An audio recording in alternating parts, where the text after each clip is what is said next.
আল্লাহর ওলি আল্লাহর কাছে সাহায্য চাইলেন, মালিক কিভাবে পার হব জানি না, ব্যবস্থা তোমার, আমার চেষ্টা, আমার ইরাদা। আয় আল্লাহ, নদী পার হতে চাই, কেমন করে পার করবা জানি না মাওলা। আল্লাহ পাক রব্বুল আলামিনের কাছে যখন দোয়া করতে লাগলেন, আল্লাহর ওলিরা চাইতে দেরি, দোয়া কবুল হতে দেরি হয় না। তিনি তো একজন মুস্তাজাবুদ দাওয়া ছিলেন, যার হাত উঠাইতে দেরি হয়, কবুল হতে দেরি হয় না। আল্লাহর ওলি শাহজালাল মুজররিদ ইয়ামুনি হাত বাড়ালেন, আল্লাহ দোয়া কবুল করলেন। মালিক জানায় দিলেন, অন্তরে ইলহাম করলেন, বন্ধু আমার, তুমি এইবার তোমার যায় নামাজটা নদীতে বিছায় দাও। যারা আল্লাহর ওলি তারা সবাই আল্লাহর বন্ধু। ওলি শব্দের অর্থই হলো বন্ধু, ওলি শব্দের অর্থই হলো বন্ধু, এর বহু বচন হলো আউলিয়া। তাদের প্রসঙ্গেই আল্লাহ পাক কোরআনে বলেছেন, আলা ইন্না আউলিয়া আল্লাহ লা খাউফুন আলাইহিম ওয়ালা হুম ইয়াহজানুন। আল্লাহ পাক বলেন, যারা আমি আল্লাহর ওলি তাদের কোনো ভয় নাই, কোনো চিন্তা নাই, তাদের কোনো ভয় নাই, তাদের কোনো চিন্তা নাই। তাদের জীবনের যত সমস্যা, সবগুলি সমস্যার সমাধানের জিম্মাদার আমি আল্লাহ। অতএব তাদের জীবনে কোনো সমস্যা নাই, তাদের কোনো ভয়ভীতিও নাই। যত ভয় সব কিছুর জিম্মাদারও আমি আল্লাহ। যদি তুমি ওলি হতে পারো, যদি তুমি ওলি হতে পারো, লা খাউফুন আলাইহিম ওয়ালা হুম ইয়াহজানুন। কারা আল্লাহর ওলি? পরের আয়াতে আল্লাহ বলেন, আল্লাযীনা আমানু। এক নাম্বার গুণ হলো তারা ঈমানওয়ালা, এক নাম্বার গুণ হলো তারা ঈমানওয়ালা। দুই নম্বর, ওয়া কানু ইয়াত্তাকুন। দ্বিতীয় গুণ হলো তাদের মধ্যে থাকবে আল্লাহ ভীতি, আল্লাহর ভয়, তাকওয়া। ঈমান আর তাকওয়ার মাধ্যমে আল্লাহর ওলি হওয়া যায়। আল্লাহর ওলি হওয়া যায় দুই গুণে, এক হলো ঈমান আর এক হলো তাকওয়া। ঈমান আমার আপনার প্রত্যেকের কাছে আছে রে ভাই, দৌলত ঈমান আল্লাহ পাক দয়া করে আমাদেরকে দান করে দিয়েছেন। এখন শুধু প্রয়োজন দ্বিতীয় গুণ। দ্বিতীয় গুণ হলো তাকওয়া, আল্লাহর ভয়। আল্লাহর ভয় যার অন্তরে যেই পরিমাণ থাকবে সে আল্লাহর তত বড় ওলি।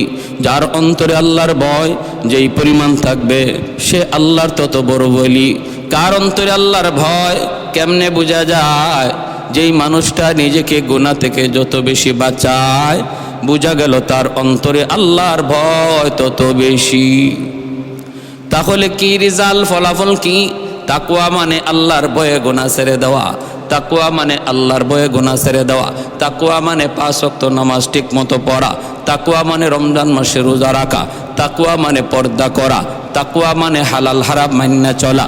এ ভাই, এই দুই গুণ যার মধ্যে যেই পরিমাণ, সে হলো আল্লাহর তত বড় ওলি।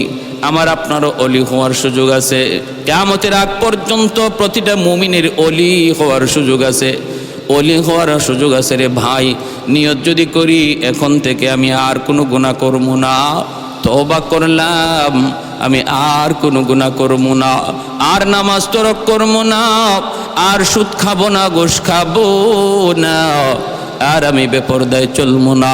এই যদি এখন থেকে নিয়ত করি, পাক্কা নিয়ত করি, নিয়ত করা মাত্রই আল্লাহ পাক আমার নাম ওলি দপ্তরে লিখে দিবে। আল্লাহু আকবার।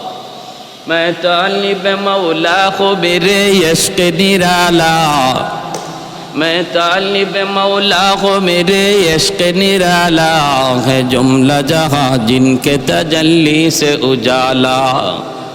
उल्फत में बराबर के वफा हो के जफा हो, हर चीज़ में लज्जत है या गुर दिल में मज़ा हो, हर चीज़ में लज्जत है या गुर दिल में मज़ा हो।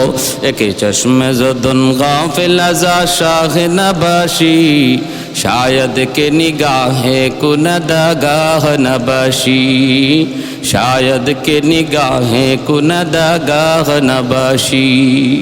আল্লাহ বলেন, বন্ধু যায় নামাজ বিছাইয়া দাও। যে আল্লাহ কাঠ নৌকার মধ্যে বসায় নদী পার করাইতে পারে, ওই আল্লাহ যায় নামাজে বসায়ও নদী পার করাইতে পারে। আল্লাহ বলে, বন্ধু যায় নামাজে বসে পড়। আল্লাহর ওয়ালি যায় নামাজে বসে পড়লেন। ওইদিকে গরগোবিন্দের বাহিনী নদীর পারে তীর নিয়ে দাঁড়ানো, লাইন ধরে তীর নিয়ে দাঁড়ানো। যদি নদী পার হওয়ার চেষ্টা করে ওরা তীর মারবে। দেখতেছে হায় হায় হায়, এর কেমন মানুষ, যায় নামাজে বসে নদী পার হইতেছে, অথচ পানিতে ডুবে না, অথচ পানিতে ভিজে না। ভাইরা বন্ধুরা, পানি কার কথায় চলে? আল্লাহর। বাতাস কার কথায় চলে? আল্লাহর। সূর্য কার কথায় উঠে? আল্লাহর। সূর্য কার কথায় ডুবে? আল্লাহর। কুল কায়নাত যার ইশারায় চলে, তিনি আর কেউ নন, তিনি আমার আপনার মালিক, তিনি আমার আপনার মালিক। যার নাম, যার উপাধি রব্বুল আলামিন। আল্লাহ পাকের নির্দেশ, এরে সুরমা নদীর পানি, সাবধান, আমার বলিকে তুই ডুবাবি না, সামান্যতম বেয়াদবি করবি না। আমি আল্লাহর হুকুমে যদি তুমি চলো, তাহলে আমার বন্ধুকে সসম্মানে নদী পার করায় দাও। ভাইরা, আল্লাহর হুকুমে পানি শক্ত হয়ে গেল। যেমনভাবে মূসা কালিমুল্লাহ নীল দরিয়া যখন পার হন, আল্লাহ বলে, রে নীল দরিয়ার পানি বল কার হুকুমে চলো? কই আল্লাহ তোমার হুকুমে। তাহলে আমার বন্ধু মূসা, এখন তোমার বুকের উপর দিয়া পার হয়ে যাবে। যেইভাবে আসো আলোক হয়ে রাস্তা করে দাও, রাস্তা। দরিয়ার পানিগুলা ভিন্ন হয়ে রাস্তা করে দেয়। পানি জমাট বেঁধে গেল, মাঝখান দিয়া একটা দুইটা নয় 12টা রাস্তা হয়ে গেল। কারণ বনি ইসরাইলের মধ্যে ছিল 12টা গোত্র, প্রতিটা গোত্রের জন্য একটা করে ভিন্ন ভিন্ন রাস্তা তৈরি হয়ে গেল। ফেরাউন যখন মাঝখানে গেল, রেডিমেড রাস্তা দেখে যখন ফেরাউন নিজেও পার হতে যায়, মাঝামাঝি যাওয়া মাত্র আল্লাহ কয়, পানিরে তুই আগের মতো হয়ে যা। হুকুম পাওয়া মাত্রই পানি আগের মতো হয়ে গেল। তাহলে আমরা বুঝলাম কি, পানি কার কথায় চলে? বলে আল্লাহর কথায় চলে। বাতাস কার কথায় চলে? আল্লাহর কথায় চলে। সব কিছু আল্লাহর হুকুমে চলে, আল্লাহর হুকুমে চলে। এ ভাই, সুরমা নদীর পানি বন্ধ হয়ে গেল, সুরমা নদীর পানি শক্ত হয়ে গেল, পানি আর পানি নাই। ওই অবস্থায় তিনি যায় নামাজে বৈশা তিনি নদী পার হয়ে গেলেন। হয়ে যাচ্ছেন ওই নদীর কিনারা থেকে, তখন সৈন্যরা, দুশ্মনেরা তীর মারতে লাগলো, বৃষ্টির মতো তীর। তিনি তো আল্লাহর কাছে সাহায্য চান। তীরগুলো আল্লাহ পাক রব্বুল আলামিনের হুকুমে যেই পথ দিয়ে আসার কথা, যেই দিকে তীর যাওয়ার কথা, উল্টা ব্যাক করতে লাগলো। তীর ছাড়লো আল্লাহর ওলির দিকে লক্ষ্য করে, কিন্তু আল্লাহর কুদরত বোঝা বড় দায়। তীর উল্টা ঘুরে গেল। গুইনে গুইরে যে তীর ছাড়লো, সেই তীর যায় তার শরীরে লাগলো, সেই খতম হয়ে গেল, সেই খতম হয়ে গেল। উপর থেকে বড় বড় পাথর ছাড়লো দুশ্মনরা, পাথর যেন পাথরের চাপায় পড়ে তিনি মারা যান। ওই পাথর গড়ায় গড়ায় যখন ওনার কাছে আসলো, তিনি আবার বলতেছেন, শাহজালাল মুজরদি মুনি বলেন, শিলহাট। সিলেট শব্দটার মূল হলো শিলহাট। শিল শব্দের অর্থ হলো পাথর, হট শব্দের অর্থ সরে যা। যখন তিনি পাথরকে বলতেছেন শিলহাট, পাথর সরে যা, তখন এই পাথর যেই দিক দিয়ে আসছিল ওই দিকেই উল্টা প্রচণ্ড বেগে যাইতে লাগলো। যেখান থেকে যেই পাথর ছাড়লো, তার সৈন্যরাই ওই পাথরের আঘাতে খতম হয়ে গেল। সুবহানাল্লাহ! আল্লাহ পাকের কুদরত কত বড়, আল্লাহ পাক কত বড় মহান। আল্লাহ যা চায় জান তা হয়, মানুষ যা চায় তা হয় না। আল্লাহ যা দেখেন মানুষ তা দেখে না, আল্লাহ যা পারেন মানুষ তা পারে না। এর নাম হলো ঈমান। ওই পাথরের আঘাতেও সৈন্য মরল, তীরের আঘাতেও সৈন্য মরল। আল্লাহর ওলি শাহজালাল মুজরদি আমনি রহমতুল্লাহি আলাইহি তিনি সুরমা নদী পার হয়ে গেলেন। এইভাবে আমার ভাইয়েরা, আল্লাহ পাক বলে কাযালিকা নুনজিল মুমিনিন, এইভাবে আমি আমার ওলি আল্লাহদেরকে, নবী পয়গম্বরদেরকে যেইভাবে বিপদ আপদে মুক্তি দেই, আমি আমার মুমিন বান্দাদেরকেও বিপদের সময় মুক্তি দেই, যদি সে খাঁটি মুমিন হয়। আমরা যদি খাঁটি মুমিন হতে পারি, আল্লাহর সাহায্য এখন যে বন্ধ তা না, আল্লাহর সাহায্য অনন্তকাল জারি থাকবে মুমিনের জন্য। শর্ত শুধু খাঁটি মুমিন হয়ে যাও, শর্ত শুধু খাঁটি মুমিন হয়ে যাও। হাতে থাকবে আমার দুনিয়ার কাজ, দিলে থাকবেন আল্লাহ, হাতে থাকবে দুনিয়ার ব্যস্ততা। যায় না মাঝে বসে জুম্মন মিস্ত্রি তিনি নদী পার হয়ে গেলেন, বিচ্ছুর পিছনে পিছনে দৌড়তেছেন। হঠাৎ করে তাকায় দেখেন হাওরের মধ্যখানে একটা গাছ, গাছের নিচে একটা যুবক আরামে ঘুমাইতেছে। ওই যুবকের মাথার পাশে একটা বিষাক্ত সাপ ফনা ধরে আছে। যে কোনো মুহূর্তে বিষাক্ত সাপের দংশন। আল্লাহর ওয়ালি ভয় পেয়ে গেলেন, সাপে দংশন করবে। তিনি দেখতেছেন ওই বিষাক্ত সাপ, যেই সাপ যুবককে দংশন করবে। বিচ্ছুটা যাই আর দেরি করলো না, বিচ্ছুটা যাইয়েই লাফ দিয়ে সাপের মাথায় বসে গেল। বৈশাই সাপটা এমন ভাবে কামড় দিল, সাথে সাথে সাপটা জায়গার মধ্যে ছটফট করে করে মরে গেল। আল্লাহর ওয়ালি তখন যুবককে ডাক দিয়ে উঠাইলেন, রে যুবক একটু বলো না, এ যুবক কি কাণ্ড ঘটেছে, মাথার পাশে একটু তাকে দেখো। যুবক দেখতেছে একটা বিশাল বড় সাপ, বিষাক্ত সাপ মরে আছে। ঘটনা কি? কই ঘটনা হলো এমন, আল্লাহ পাক তোমাকে তো তার কুদরতে বাঁচায় নিয়েছেন। কিন্তু আমি জানতে চাই রে যুবক, কি তোমার নেকামল, কি নেকামল, কোন নেকামলের উসিলায় আল্লাহ পাক তোমাকে সাপের দংশন থেকে বাঁচানোর জন্য নদীর ওই পার থেকে বিচ্ছু পাঠালেন, আর ওই বিচ্ছুটা ঈশা তোমাকে বাঁচায় নিল। এ যুবক, কি ছিল তোমার নেকামল? যখন এইভাবে আল্লাহর ওলি জানতে চাইলেন, যুবক চোখের পানি জোরে কান্দে আর বলতেছে, ও আল্লাহর ওলি, আমার কোনো ব্যক্তিগত নিজস্ব অথবা অতিরিক্ত কোনো নেক আমল মনে পড়ে না। আমি যে একজন বুজুর্গ, আমি যে একজন আল্লাহওয়ালা, তাও আমি জানি না। আল্লাহওয়ালার কোনো কারামত, কোনো বুজুর্গই ও আমার কাছে নেই। তবে আমি যতদূর জানি, আমি 5 ওয়াক্ত নামাজ ঠিক মতো পড়ি, যেখানেই থাকি সেখানেই নামাজ পড়ি।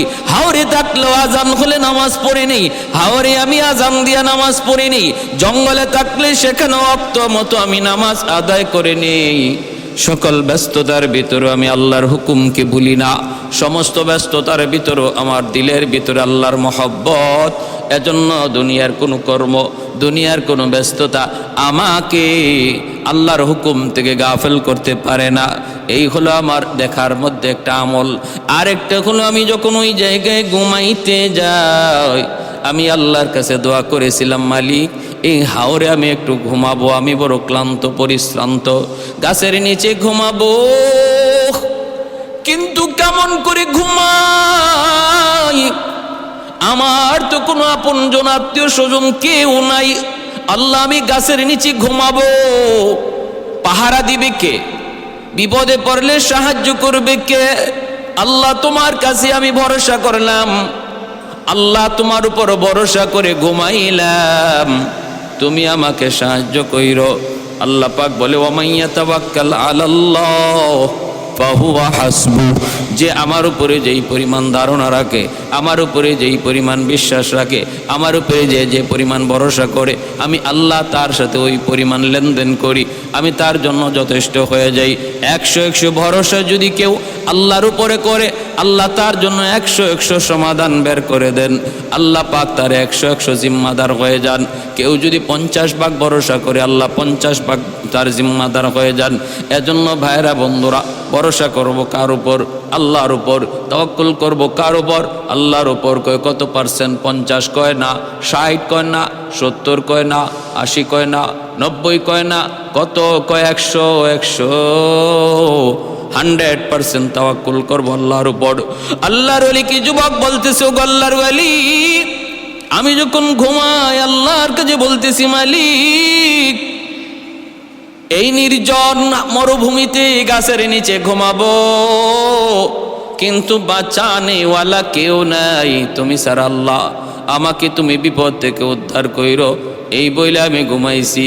এজন্য আল্লাহ পাক তার জিম্মাদার হয়ে গেছেন। আল্লাহর ওলি জুন্নুন মিসরি রহমাতুল্লাহি আলাইহি যুবককে বুকে নিয়ে বুক মিলাইলেন আর বললেন, যুবক, ও যুবক, তুমি আল্লাহর কাছে বড় পেয়ারা, আল্লাহর কাছে তোমার দাম বড় বেশি। এই ভাই, এজন্য আল্লাহর ওলিদেরকে আল্লাহ পাক কুদরতি হাতে বিপদ থেকে বাঁচায়। সমস্যায় পড়লে আল্লাহ সমস্যা থেকে উদ্ধার করে। আল্লাহ নিজেই বলেছে, ওয়াকাযালিকা নুনজিল মুমিনিন,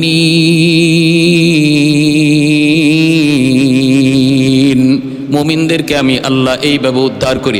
শাহজালাল মুজরদি আমনিকে আল্লাহ পাক সুরমা নদী পার করায় দিলেন, যায় নামাজে বসা। এইবার গৌরগোবিন্দের প্রাসাদ, গৌরগোবিন্দ আত্মগোপন করলো, বাঁচার জন্য আত্মগোপন করলো।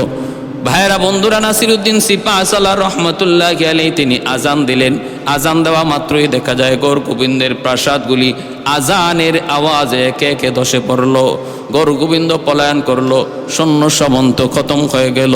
ভাইরা বন্ধুরা, জুলুমের অবসান হলো, জুলুমের অবসান হলো, জুলুমের অবসান হলো। আল্লাহর ওলি শাহজালাল মুজরদি আমনি রহমতুল্লাহি আলাইহি 360 জন আউলিয়া লইয়া সিলেটের পবিত্র জমিনে যায় ঢুকলেন। আর ওই জায়গায় যায় তিনি তার মামার দেওয়া সেই মাটি মিলায়া দেখেন। মামা যেই মাটি দিয়া বলছিলেন এই মাটি যেই মাটির সাথে মিলবে সেখানেই তুমি অবস্থান করবে, তিনি তাকে দেখেন সিলেটের মাটির সাথে ইয়ামেনের ওই মাটির মিল। ভাইরা, শুধু ইয়ামেনের মাটির মিল নয়, সিলেটের মাটির ব্যাপারে আরো সুসংবাদ দিয়েছেন শাইখুল ইসলাম কুতবুল আলম সৈয়দ হুসাইন আহমদ মাদানী রহমতুল্লাহি আলাইহি। তিনি সিলেটের জমিনকে বড় ভালোবাসতেন। জীবন ভোর আল্লাহর ওলি ইতিকাফ করেছেন সিলেটের জমিনে, রমজান কাটাইছেন সিলেটের জমিনে। তিনি সিলেটে প্রথম এসেই বললেন, আমি সিলেটের মাটির সাথে মদিনার মাটির বড় মিল পাই, আমি সিলেটের মানুষের সাথে মদিনার মানুষের বড় মিল পাই। সুবহানাল্লাহ। সিলেটের মাটির সাথে, সিলেটের মানুষের সাথে মদিনার মানুষের মিল পাই। উক্তিকার কুতবুল আলম সৈয়দ হুসাইন আহমদ মাদানী রহমতুল্লাহি আলাইহি। আমার ভাইরা, গৌরগোবিন্দের জুলুমের অবসান হলো। শাহজালাল মুজরদি আমনি মসজিদ বানাইলেন ইবাদতের জন্য। এইবার পানি লিয়া লাগছে বড় সমস্যা। সিলেটের তখন মানুষের পানির নেওয়ার উৎস একমাত্র ছিল সুরমা নদী। এই সুরমা নদী থেকেই পানি নেওয়া হতো, পানির ব্যবস্থা ছিল, কিন্তু নদীর পানিটা ছিল ঘোলা এবং স্রোত, এজন্য এই পানি খাওয়ার উপযুক্ত ছিল না, পানি খাওয়া উপযুক্ততা ছিল না। সবাই এই আল্লাহর ওলির কাছে আবদার জানাইলো যে একটু পানির ব্যবস্থা করেন, আমাদের জন্য একটু পানির ব্যবস্থা করেন। যখন ওনার কাছে পানির আবদার জানায়, তিনি তখন একটা কুয়া খনন করতে বললেন। ঠিক আছে, সবাই মিলে একটা কুয়া খনন করো। আমার ভাইরা একটা কুয়া খনন করতে বললেন। এই কুয়ার মধ্যে তিনি কুয়া খনন করার পর আল্লাহর কাছে দোয়া করলেন, আল্লাহ, ও মালিক, আমার যদ্দূর সাধ্য ছিল আমি কুয়া খনন করলাম, কিন্তু এই কুয়ার মধ্যে পানি আসবে কোথা থেকে সেটা আমি জানি না, তুমি জানো। আল্লাহ, তোমার কাছে আবদার, এই কুয়ার সাথে তুমি মক্কার জমজম কুয়ার সম্পর্ক তৈরি করে দাও। আল্লাহর ওলিদের দোয়া বৃথা যায় না। দোয়া করলেন, আল্লাহ, এই কুয়ার সাথে মক্কার জমজম কুয়ার সম্পর্ক তৈরি করে দাও। আল্লাহর কাছে দোয়া কবুল হয়ে গেছে। ভাইরা আমার, এর যুবক খেয়াল করে শুনো, ওই লাঠি দ্বারা তিনি মাটিতে আঘাত করলেন। মাটিতে আঘাত করা মাত্রই দেখা গেল মাটি ফেটে পানি উঠা শুরু হলো। শুধু পানি উঠতেছে তা না, ওই পানির সাথে রং বেরঙ্গের মাছও ওঠা শুরু হলো।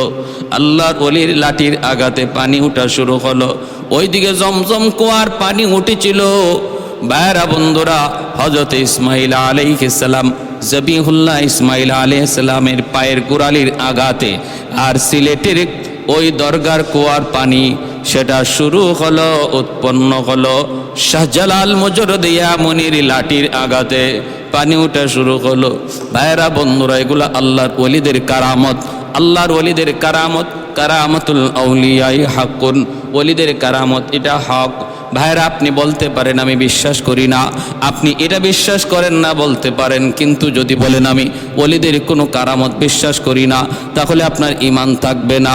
কারণ ওলি আল্লাহদের কারামতের ঘটনা আল্লাহ কোরআনের মধ্যে একাধিক জায়গায় বলেছেন। সুলাইমান আলাইহিস সালামের জমানায় সে বিলকিস রানীর সিংহাসন কে চোখের পলকে 1000 মাইলের দূরে এত বড় বিশাল সিংহাসন চোখের পলকে কে মিশরে আনলো, কিভাবে আনা সম্ভব? সেটাও ছিল একজন ওলির কারামত, ওলির বুজুর্গি, যার ইসমে আজমের ক্ষমতা জানা ছিল, ইসমে আজম যার অর্জন হয়েছিল। এজন্য ভাইরা বন্ধুরা, ওলিদের কারামত এগুলো হক সত্য, এর ভিতরে কোনো সন্দেহ নেই। আপনি নির্দিষ্ট করে কোনো কারামত যদি বলেন এটা আমার সন্দেহ হয়, এর কোনো নির্ভরযোগ্য তথ্য পাই না, সেটা ভিন্ন কথা। কিন্তু যদি বলেন এগুলা হতেই পারে না, এগুলা অসম্ভব, তাহলে ঈমান থাকবে না। কারণ ওলিদের কারামত ওলিদের নিজস্ব কোনো ক্ষমতা নয়, নবীদের মুজিজা তাদের নিজস্ব কোনো ক্ষমতা নয়। ওলিদের কারামত নবীদের মুজিজা সম্পূর্ণটা আল্লাহর ইশারায়, আল্লাহ করান। অতএব বলুন তো দেখি, আল্লাহ যদি চান, আল্লাহ যদি করান, তাহলে সম্ভব কিনা? অবশ্যই সম্ভব। যদি বলেন সম্ভব না, তাহলে ঈমান থাকবে না। লাঠির আঘাত দেওয়া মাত্রই পানি বের হলো, আর এর আগে দোয়া করে নিলেন, আল্লাহ তুমি জমজম কুয়ার সম্পর্ক আল্লাহ তুমি মক্কার জমজমের সাথে করে দিও। ও ভাইরা বন্ধুরা, পানি আজও উঠলো, সে তখনও উঠলো, আজও আছে, এবং বিভিন্ন রঙের মাছও আছে। এ ভাই, এই কুয়ার সাথে জমজম কুয়ার সম্পর্ক কেমনে তৈরি হলো রে ভাই? একটু মনোযোগ দিয়ে শুনুন। আল্লাহর ওলির দোয়া এবার প্রমাণিত হওয়া তো লাগবে। কেমনে প্রমাণিত হবে? একটা ঘটনা ভালো করে খেয়াল করুন। ঘটনাটা হলো সিলেট জেলার ভাইরা বন্ধুরা, চান্দাইনটিলা গ্রামের 2 জন মানুষ তখনকার সময়ে হজে যাওয়ার জন্য ইরাদা করলো। এক হলো আবু মানসুর, আরেকজন হলো আব্দুল ওয়াহাব। আবু মানসুর, আব্দুল ওয়াহাব নামে 2 ব্যক্তি হজের উদ্দেশ্যে রওনা দিল। থলে ভরা তাদের স্বর্ণ মুদ্রা। তখনকার সময়ে কোনো টাকা পয়সার লেনদেন ছিল না, স্বর্ণ মুদ্রার মাধ্যমে লেনদেন হতো। ওই স্বর্ণ মুদ্রা লইয়া তারা গেলেন হজের উদ্দেশ্যে। মাসকে মাস পায়ে হেঁটে এরকমভাবে তখন হজে যাওয়া লাগতো। তারা দীর্ঘদিন সফর করে হজে গেলেন। হজে গিয়া হজের কাজ সমাপ্ত করলেন। সমাপ্ত করার পর দেখেন তাদের স্বর্ণ মুদ্রা এখনো কিছু অবশিষ্ট রয়ে গেছে। এই স্বর্ণ মুদ্রা লইয়া তারা বাড়িতে কেমন করে যাবেন? যদি রাস্তাঘাটে কত ডাকাতের ভয়, কত লুটতরাজের ভয়, যে কোনো জায়গায় ডাকাতি হয়ে যেতে পারে। অতএব এই স্বর্ণ মুদ্রা লইয়া বাড়িতে পৌঁছানো সম্ভব না। করা যায় কি? তখন তারা চিন্তা করলেন, আমরা তো জানি সিলেটের ওই শাহজালাল কুয়ার সাথে জমজমের সম্পর্ক।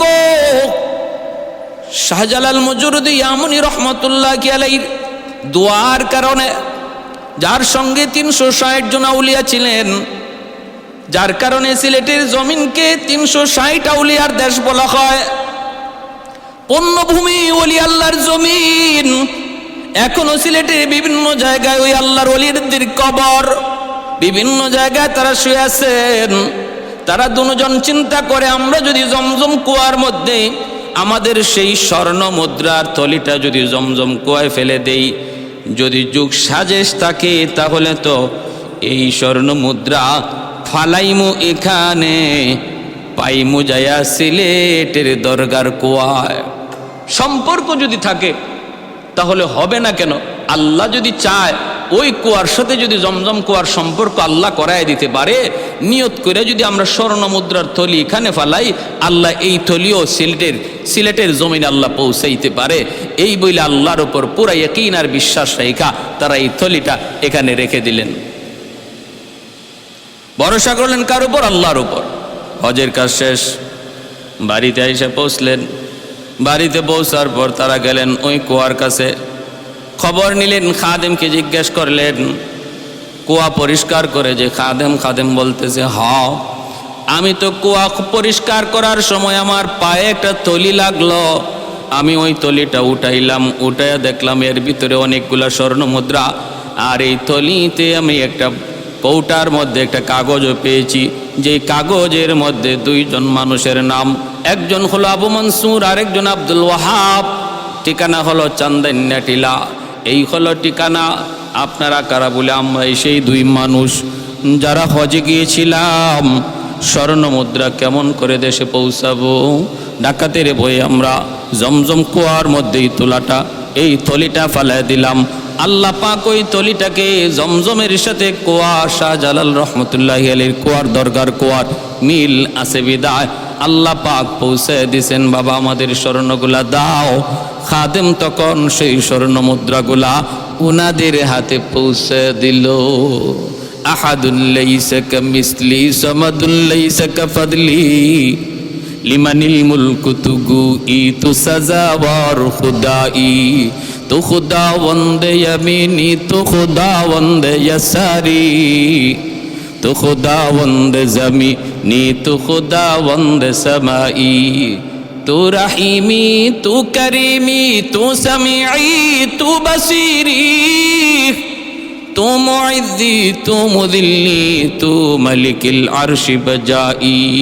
বরি আজ খুরদন ও খুফতন, বরি আজ তহমতে মর্দন, বরি আজ বিমু উমিদি, বরি আজ রঞ্জবালাই, বরি আজ রিমু বরি আজ রঞ্জবালাই। ভাইয়েরা বন্ধুরা, এজন্য বলতেছিলাম আমার ভাই শাহজালাল মুজররদ ইয়ামনি রহমতুল্লাহ আলাইহি কত বড় বুজুর্গ, কত বড় আল্লাহর ওলি, জীবনে বিয়ে শাদী করেন নাই, এজন্য ওনার উপাধি ছিল মুজাররাদ। কেন? আমি আপনি যদি মনে করি তাহলে আমিও বিয়া করবো না, বলে না, আমার আপনার জন্য এই হালত না। তিনি যেই হালতে ছিলেন তার জন্য সেটা জায়েজ, কারণ তার দিলের ভিতরে, তার পশমে পশমে, গোড়ায় গোড়ায় আল্লাহর মহব্বত ছিল, আল্লাহর মহব্বত ছিল। বিদায় তাদের সাথে আমাদের মাসালা, আমাদের জিন্দগি ফিট করলে চলবে না। 360 আউলিয়ার জমিন। আর ওই যে ভাইরা বন্ধুরা, নাসিরউদ্দিন সিপাহ সালাহ রহমতুল্লাহ আলাইহি উনি একদিন ওই কবুতরের জোলা খেয়ে ফেলেছিলেন। এটাও আমরা পেয়েছি তারিখের কিতাবের মধ্যে। ওই যে কবুতরের জোড়াটা নিজামুদ্দিন আউলিয়া ওনাকে উপহার দিয়েছিলেন, ওই কবুতরের জোড়াটা খেয়ে ফেলেছিলেন নাসিরউদ্দিন সিপাহ সালাহ রহমতুল্লাহ আলাইহি। শাহপরান রহমতুল্লাহ আলাইহি, শাহপরান শাহজালাল মুজররদ রহমতুল্লাহ আলাইহির ভাগনা শাহপরান রহমতুল্লাহ আলাইহি কবুতরের জোড়াটা খেয়ে ফেলেছিলেন। তখন তিনি বলছিলেন, ভাগনা এটা করলা কি? এটা তো একটা উপহার। তিনি সাথে সাথে ওই কবুতরের বাঘগুলা ছিল সবগুলা বাঘ একত্রিত করে আল্লাহর নামে দোয়া করলেন, ফু দিলেন, পাক থেকে অসংখ্য অগণিত কবুতর তৈরি হয়ে গেল। আজও সিলেটের জমিনে আপনি যদি দরগায় যান, এত অসংখ্য অগণিত কবুতর দেখবেন, সেটা ওই এক জোড়া কবুতরের বংশধর। ভাইরা বন্ধুরা, আমি বলতেছি কোথায় যে আল্লাহর ওলিদের কারামত এগুলা আল্লাহর পক্ষ থেকে হয়, তাদের নিজস্ব ব্যক্তিগত কোনো ক্ষমতার বলে নয়। আল্লাহর পক্ষ থেকে যেই সমস্ত বিষয় হয়, এর মধ্যে আমার আপনার চিন্তা, ফিকির, চেতনা, আমার যুক্তি, আমার বিবেক সব ফেল হয়ে যাবে। নবীদের মুআজিজার সামনে যেমন আমাদের যুক্তি সমস্ত অকেজু, ওলিদের কারামতের সামনেও আমার আপনার যুক্তি সম্পূর্ণটাই অকেজু। অতএব আমরা জানতে পারলাম যে মক্কার ওই জমজম কুয়ার সাথে সিলেটের দরগার কুয়ার সম্পর্ক রয়েছে। আল্লাহ আমাদের সবাইকে বুঝার এবং ওলি আল্লাহদের মতো জীবন গড়ার, তাদের মতো হওয়ার, আল্লাহর ভয় অন্তরে নিয়ে চলার তৌফিক আল্লাহ আমাদের সবাইকে দান করুন। ওয়া আখির দাওয়া।